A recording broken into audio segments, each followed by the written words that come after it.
आप झुंझुना बजाते रहे उज्ज्वला का। इस देश में करीब 29 करोड़ लोगों के पास एलपीजी कनेक्शन है। आप कहते रहे कि कैसे 8-9 करोड़ हमने उज्ज्वला में दे दिए फ्री कनेक्शन। आपने फ्री कनेक्शन दिए, लेकिन क्या उज्ज्वला के लोग जो आज गरीबी की सीमा रेखा के नीचे चले गए, 29 करोड़ लोगों में शामिल हैं, क्या वो 834 रुपए का सिलेंडर खरीद सकते हैं? और इसका आंसर, इसका जवाब बिल्कुल नहीं है। बहुत मुश्किल है उनके लिए ये 834 रुपए का सिलेंडर खरीदना।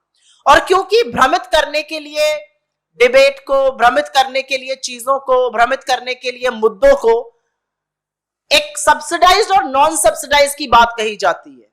सच तो यह है कि आज सब्सिडाइज्ड और नॉन सब्सिडाइज्ड एक ही है, कोई सब्सिडी नहीं आ रही है, क्योंकि मार्केट प्राइस और कंट्रोल्ड प्राइस को एक कर दिया गया है।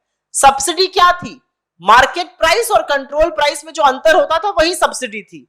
जब आपने सब्सिडी को खत्म कर दिया है, जब आपने मार्केट प्राइस और कंट्रोल प्राइस को एक कर दिया है, तो अब सब्सिडी की कोई गुंजाइश ही नहीं है। और क्या यह सरकार से अनचाहा, अनकहा, अनभिज्ञता से हो गया? बिल्कुल नहीं। और यह भी आंकड़ा प्रूव करता है, 1,42,000 करोड़, मैं फिर से रिपीट करती हूं, 1,42,000 करोड़ रुपए सब्सिडी थी 2014 में ईंधन पर, जो यूपीए सरकार ने दी थी ऑफिस डेबिट करते वक्त।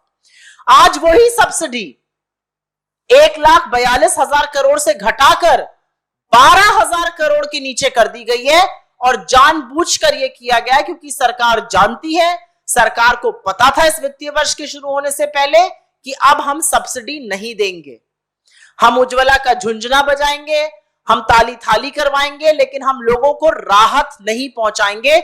और इसीलिए फ्यूल सब्सिडी का बजट ही घटा दिया गया है।